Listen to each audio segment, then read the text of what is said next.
Every day is a new beginning. Shine your light. It's a day and the world is waiting. Move along to the song, singing in your soul. Feel the beat, clap your hands, let it take control. All you need, all you want, are you ready to find your way? 'Cause every day is a new day. Welcome to Wisconsin Family. I'm Jessa Jeremiah. And I'm Justin Riley, and we are warm and cozy here at Fireside, Hearth, and Home. We are. Boy, this is such a neat place. I love this fireplace behind us. This is my favorite. There's so many different displays and so many different ideas for how you can make your home look more warm. I think I'm just going to move in here. Yeah. Cut out the middleman. Yeah, just do that. Set up Pull camp. the bed and, yeah, it'll be good. Well, we sure do have a great show for you. Of course, we're going to chat with the folks here at Fireside and let you know a little bit about the process of installing a fireplace, even if you have nothing in its place right now. So we can go from 0 to warmth pretty easily. 0 to warmth. We're also going to talk a little bit other things about your home. We're going to talk about how to clean your fireplace, give you some tips from Natura Clean, and these guys are great because they are very environmentally conscious. Yeah, they're a green, eco-friendly cleaning company that'll clean your house, your office, whatever you need. So. Yeah, so not only are they going to give us tips, but they could really come over and take care of it for you. So you can take the tips or leave them. Just give them a call. We look forward to that. We'll also be joined by Jean Rettram from the Monona Academy of Dance and Dance Wisconsin. I can't wait to talk about this. Yeah. She's putting on a great production of Alice in Wonderland. I guess this is year 2, as I understand, of doing that. And you'll just have to stick around and watch the segment because it's really, really cool what she's doing over there. And she trains a lot of fantastic talent. Yes, talented people putting on this dynamic performance. Yeah. The story itself is already so creative and interesting. So to take a twist that adds this element of dance and music and costumes, I'm sure it's just a stunning performance. It'll be the bee's knees. The bee's knees. So Thanks, Justin. That's coming up right after the break here on Wisconsin Family, so stick with us.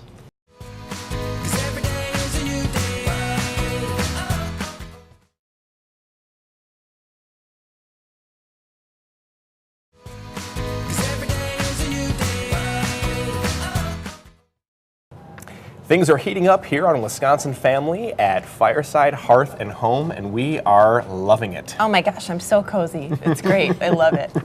We're talking dance now with Jean Rettram from Monona Academy of Dance and Dance Wisconsin. Welcome, Jean. Well, thank you very much. I'm very glad to be here this morning. Yeah, we've been seeing you on a couple of our other shows, and it's good to have you on Wisconsin Family for the first time, so welcome. You have a location change that you'd like to talk about, I think. Yes, we're moving. We've been in the same location for over 35 years. Wow, okay. Our school is actually celebrating 70 years next year. Oh my 70 gosh. years. Yep. My mom started the studio in New Glarus. Okay. And then she traveled all over southwestern Wisconsin teaching. And then we've been really in Madison for about 40 years. And they sold the building we're in, and I just got a new space, so we'll be moving in the next couple of months. Well, that's exciting. Yeah. New space, new time, lots of fun things happening with you guys right now that I'm excited to share with folks at home. But I also want to talk about sort of the difference between, because your academy is in Monona, you've got the Monona Academy of Dance, but there's also Dance Wisconsin. So share with us the difference between the two. Well, the school is a training ground for young people. And then Dance Wisconsin is our nonprofit company that gives performance opportunities to our young people and trains them then to move right into professional companies. I've had lots of students that went right on from our foundation of teaching them dance into the professional work, like at Milwaukee Ballet, Ballet West, Houston Ballet, American Ballet Theater, all over the country. Those are some big names, too. Yeah. Exactly. My point I was just about to make was to share with people at home, these are incredibly talented dancers. I mean, this is an academy that has bred some really fabulous folks. So congrats. I'm very proud of them, and so many of my young people who I trained, and now they're coming back and they're helping, coach my dancers and be role models and mentors for our young people. Yes. That's awesome It's to very kind of give exciting. back. It's a good opportunity for them to give back. Yep. So, you guys do a great production of the Nutcracker every year, but you're also doing this year Alice in Wonderland, which, Yes. to be honest, I didn't even know was adapted into a ballet, which I think is really exciting. Well, a lot of companies now are taking a lot of the fairy tales and bringing them to life for young people, and I think it's a great way to introduce young children to dance and music. You know, and a lot of it, putting the ballet together, is to find the music, then to speak out for the storyline. So our choreographer Chelsea Bradley really she took a lot of Tchaikovsky music and Egler music and put it together, and it really does. It tells a fantastic story. Yeah. Well, the story of Alice in Wonderland is so dynamic and creative and interesting. So I can only imagine that the performance, there's a lot of avenues that you could go, and probably throughout the duration of the performance you're seeing lots of different styles of movement because of the differences in the production itself. But where do you start? So do you start with the music? Is that how you begin to put Well, you it take the story together? and then you put the music with it, and then the dancers really then help with the choreography. You know, it's like this year, we did it last year, and I really wanted to do it again because it was so successful. Plus, recoup all the money that you invested in the production. Right. And there's some new people, so then there's some new parts, Right. and then you have to make new costumes for them. Right. So it's always always working on something, but we have beautiful costumes. Ashley Dom has created just some gorgeous, gorgeous outfits. So many aspects of this. I can only imagine seeing the different, I like the dance, that the dancers play a role in the choreography, because I'm sure there's so many interpretations of how something could play out through movement. And then you add in the costumes and the music, and I don't know, I'm just excited about it. And I just think it's so cool that, this isn't necessarily a ballet that was written. You're taking music that has been around for a while and putting it together with a story that's been around for a while, and that's just a really cool concept. Yeah. Well, you mentioned costumes, and Jessa mentioned costumes. Tell us about the costumes. Well, it's really funny because my mother used to do all the costumes, and she traveled. We'd go to New York and Chicago and pick out beautiful fabric, and she just had, gorgeous costumes. And she passed away 4 years ago now, and so, it's like, oh no, what do we do? And, one of my mom's friends has been helping us, but one of my teachers one day goes, I can do that. And I said, okay. And she started making the costumes, and she did a beautiful job. And then she'd get stuck, and she'd look up and she'd go, okay, Jean, now what do I do? And it was really cute. And she's just done a fabulous job. They're so pretty and What a big fit so job well. that is, Yeah, too. it really is. Yeah. Really quick, we got to go to commercial break, but what is National Dance Week? National Dance Week is a time to celebrate dance, and it used to be the end of April, and now it's the end of February. So people all over the world, come together and educate young people about what dance is about. And we're in the public schools right now, even teaching in the gym program. So we're really introducing lots of young people to dance. Oh, what a fantastic. fabulous thing. Keep it going, because it's Yeah. such a fabulous production that you're putting on. Thank you Thank for you. sharing with us. Thank you very much.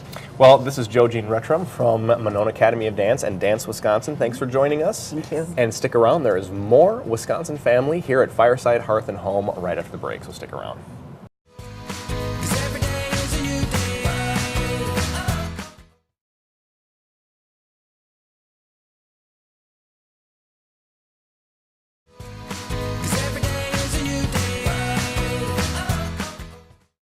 Welcome back to Wisconsin Family. We're here at Fireside, Hearth, and Home.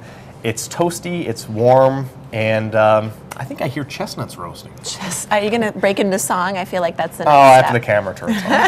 Yeah, we're having a great time here. We're going to talk to the folks a little bit later Yep. about how you can heat up your home. Absolutely. And first, we're joined by Chris Koenig from Natura Clean. Welcome back, Chris. Thank you. So Natura Clean is a full-service cleaning service for commercial or residential folks. So I think it's important for people to know that. But today, we're talking specifically about some of the tools that you might use for cleaning fireplaces. Or Right. cleaning around fireplaces, I should say. So what is the number one tool that you might recommend for cleaning around fireplaces? Well, we're holding them. Okay. I'm ready. So yeah, Let's get started. Exactly. Yeah. So long dusters. Okay. There's two different kinds. There's many different kinds out there, but there's two different kinds you might want to think about. We use a lamb's wool duster, and why this is good is because it can screw on the top of an extension pole. We can clean, if you have really tall ceilings, we can clean up to 18 feet, and you can get even longer extension poles at the hardware stores. So, you know, when you've got like the stone and brick walls for the fireplaces, you want to be able to dust and get rid of cobwebs. And the reason why I brought this one is this is a typical one. It's also an extension, but shorter. But I brought this because if you have like a kind of a traditional brick fireplace, you know, these fibers might come off and stay on the brick, and you definitely don't want to use Swiffers because those fibers definitely stick on, and plus they go in the landfill, so that's not good. But yeah, so these are two different types that you can use, and they're good because they get, you know, above the televisions on the tops of the frames of the pictures. And I think that's important to note that when you say they go in the landfill, that's an important principle that you guys try to run your business by. NaturaClean being all natural ways of cleaning, so you try to have eco-friendly methods that you use to get the job done. Right, and we really limit what we use that would go in the landfill because we just don't want to put anything there. I've always wondered about cleaning bricks too, because I've noticed that sometimes, you know, the bricks tend to catch things like that. Exactly. Like how do you clean them? And so what is the difference between this material and that material? Well, this is actual lamb's wool, and then this is just a synthetic. It's a plastic. Fiber, and it doesn't break off as easily onto the bricks. You know, the bricks kind of cut things. So the days of climbing up on ladders and all of that is over. We get to have a handy dandy extension. Exactly. But I think it's really important and smart that you're so responsible with the environment and everything that you do, and I definitely appreciate that in terms of there can be so much waste in cleaning, you know, and so to be responsible with that I think is really smart. Thank you. Now let's talk a little bit about some tricks. You already told us kind of some things to watch out for when you start dusting, like it might obviously catch on the bricks. You probably want to turn your fireplace off. Oh, for sure. First, right? But let's talk a little bit about what to do about getting, you know, do you get it wet before, let's talk about this vacuuming, and do you get it wet beforehand? How does that all work? Yeah, so you want to vacuum first. You don't want to get anything wet first because think of the soot and then getting that wet and smearing that across the surface. So you want to make sure you're not working wet first. You want to vacuum anything off that would need to be vacuumed off, and use the hose. Don't use the brush because the hose you can wipe off if there is soot and then go to vacuum other things. A brush, you know, it's harder to wipe off. And when you go to vacuum upholstery or the floor, you can be transferring the soot onto those surfaces. So use the hose end. Okay, smart. And for those of us who have, you know, wood fireplaces, and there's some that are still out there, obviously, is there any tips that you can give us for cleaning out the ash from the fireplace, from the burnt wood? Yeah, so you definitely want to, you know, the ashes will get in the air, so you definitely want to protect the floor around, you know, especially if you have carpet near there. So put down a tarp, an old beach towel, anything like that. But one natural way of making sure that the ashes don't get in the air is take your old coffee grounds and sprinkle them over the top of the ashes. Really? Yeah, and it has a texture. It'll allow the ashes to adhere to it, and you're not going to have as much of a mess flying around when you're sweeping out the. That's smart. Okay. Are the coffee grounds damp? Like the. Yeah. Okay. Wow. Yeah, a little bit damp. So not wet, a little bit damp, and it'll just absorb some of that fluff that can get into the air. Right? Exactly. Yeah. Okay. And let's talk a little bit about the mantle tips. Yeah, so you want to be really careful because you're dealing with, you know, you want to treat it as a regular shelf because it is, but you want to use two hands and you want to be really careful and make sure you also look down because you're also dealing with a hearth. So this is where you need to deal with safety because you want to have one hand holding on and the other hand dusting whatever you need to dust, and just make sure you're watching the hearth because you don't want to trip and fall and, you know, injure yourself. Right, absolutely. Okay. So this is what we can do in the meantime, but you're also going to help us with some of these things too, right? In terms of cleaning. Oh yeah, we'll do it for you. So, so all these great tips, you can take them or leave them. Really, you can have them come over and take care of everything. And really quick before we go, do you have anything that you'd like to talk about that's going on currently at NaturaClean? Well, we're about to head into our busy season, which is March and April. The phone starts ringing off the hook. So get a jump on it. You know, call now before everyone else starts calling, and you know, make sure you're ready for spring cleaning. Set up an appointment today. Good. Yep. Well, we're ready to help the folks out here at Fireside, so we'll get started. Although they don't need Well, us. I don't have a thing, so you guys here. can get to work, and I'll just stand here and drink coffee. Good. So, Chris Koenig, thank you so much for joining Chris. us. Thank you. Chris Koenig joined us from NaturaClean, and don't go away. We have more Wisconsin Family coming up right after the break. 'Cause every day is a new day.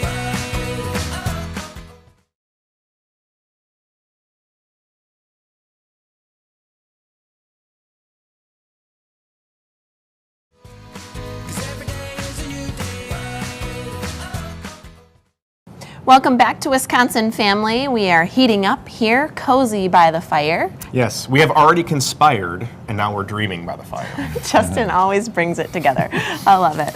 So every Wisconsin family, I think, could use one of these. Yeah. We're here at Fireside, Hearth and Home, and joined now by Jeff Voss. Thank you so much for having us, hosting us today. We appreciate it. Well, thank you for being here today. I really enjoyed it. This is the warmest Wisconsin family episode we've ever had. Agreed. And it's been just lovely.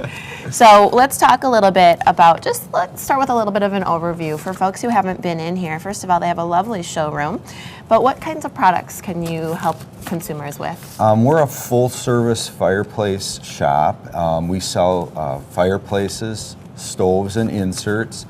We sell gas fireplaces, wood-burning pellets fireplaces, and gas stoves, pellet stoves. So pretty much any kind of type of hearth appliance that you would like, we do that. Okay. Absolutely, Yeah, yeah. we do that. And you've got such a wide variety, as you were talking about, but even as I look around here, you've got such a wide variety of different types of products. What do you find people are typically looking for when they walk in here for the first time? Most people, when they come into our store, they're looking for a couple of different things. They're either looking for heat. They have a room that just isn't quite warm enough, or they're looking for efficiency, a way to maybe heat that room but more efficient. We call it zone heating here. So you're heating kind of the area of your home that you use the most, and not necessarily the whole home. Right. So that's. It seems like most people in this climate are looking for a little bit of heat. That's so true, because I've been guilty of this myself. You crank up the heat high just because you're in one room that's kind of chilly, and of course your bill goes up from there. So what a great way to heat some of the rooms that you spend the most time in to your exact perfect degree. And I'm nice and warm right now. We both are. Yeah, I want to talk a little bit about some projects that you've worked on. Sure. I'm sure there's a lot of different types, and I look around, you've got some very pretty setups that I can see. I love this one that we're standing in front of. But what are some of the projects that you've worked on that you want to talk about? Some of the things that we do, it can go all the way from a customer coming in and having an existing masonry fireplace, and they're just tired of burning wood, and so we can put a gas insert into that. If you don't like the facings that you currently have, like the brick or tile or that you have on, we can remove that and just change the facings. You don't have to put a new fireplace in. Or the next step would be if if your fireplace is outdated and inefficient and you don't like the facings, then we can completely remove it all and give you a new fireplace with new facings. And then the next thing is, if you don't have an existing fireplace and you want us to come in and install one and frame it up and finish that's another type of project. Wow, that really runs the scope of things you can do. I didn't even realize, to be honest, when looking at this and feeling the heat, that of course you can do just the facings too, because if you have a fireplace that you love, but sometimes those outer decorative items get a little bit outdated, so you can help with just updating. Yeah, so anything from updating to brand new systems altogether. Correct. That's very cool. If somebody's interested in having a fireplace installed, what are their first steps? Do they just call the store, or do they walk in? What's a good way to get started? I guess if you have nothing and you want one added, how do you do that? Well, the best thing to do is to come into the store, because as you can see, we have so many things here to choose from. It's hard to explain that over the phone. And so it's best to come into the store, and we've got consultants that'll help you go through some of the things that you need to do, and some of that is like room size, how much heat it's going to put off, what type of fuel that you want, Do you want a stove or do you want a built-in fireplace? What facings do you want? So come in with some ideas like that. If you kind of have an idea of like the size of the room and that's helpful when you're coming in. If you have an existing fireplace, bring those measurements in too, because that'll be helpful for us to size the correct fireplace for your home. No, it's going to fit in that space. I'm curious how big of a project it is if you don't have anything I mean, are you sort of in a place where you can't use that room for a while? Is it really under construction, or you're able to kind of get in there and make it work without completely removing the family from that area? In most cases, I mean, if we're tearing out an existing fireplace and facings, there's going to be a little bit of dust, but you don't have to move out definitely. Okay. And most projects, we can probably have them done within a week. I mean, we could, if we started on a Monday, by the time the weekend comes, you could be sitting in front of your completed fireplace. Wow, so you're not packing up the family and moving to grandma's for the week or anything like that? No, we like to make it feel like you didn't even know we were there. That's great. And talk cost a little bit with us, too. The projects have a wide range of costs, obviously, but a typical fireplace installed with some basic facings you can get from between $5,000 and $10,000. It's and it can, and like I said, it can range, but that's kind of the scope. Well, hey, over the years, you might save that on heating bills. Right, exactly. And you offer in-house financing as well, so I think it's important for viewers to know that they don't need to write you a check for $5,000 right off the bat. So, that's true. We do have financing here. Good. And if I wanted to have a fireplace installed into my house, is there a waiting list right now? I mean, how soon could it happen, I guess? The typical process from the time you walk in the door and then you have your fireplace put in usually runs 2 to 3 weeks from the time that you come in and pick out what you want. We'll send a previewer out to look at the site and we estimate it and then get it on the schedule, and then you've got the process of getting it installed. So, but I would say, it's not something that you have to plan 6 months ahead or anything like that. Yeah. So it's pretty quick turnaround, it sounds like. So my last question is, how long can we stay? Because this has been really nice and warm. Been very nice. We've You're enjoyed welcome to stay ourselves. as long as you'd like. Well, thank you so much for sharing this with us, Jeff. You're welcome. It's been a nice stay. Yes, it has. Jeff joins us we join Jeff, I should say, from Fireside, Hearth, and Home. Thank you so much, and thank you for watching. Wisconsin family, we will see you next time.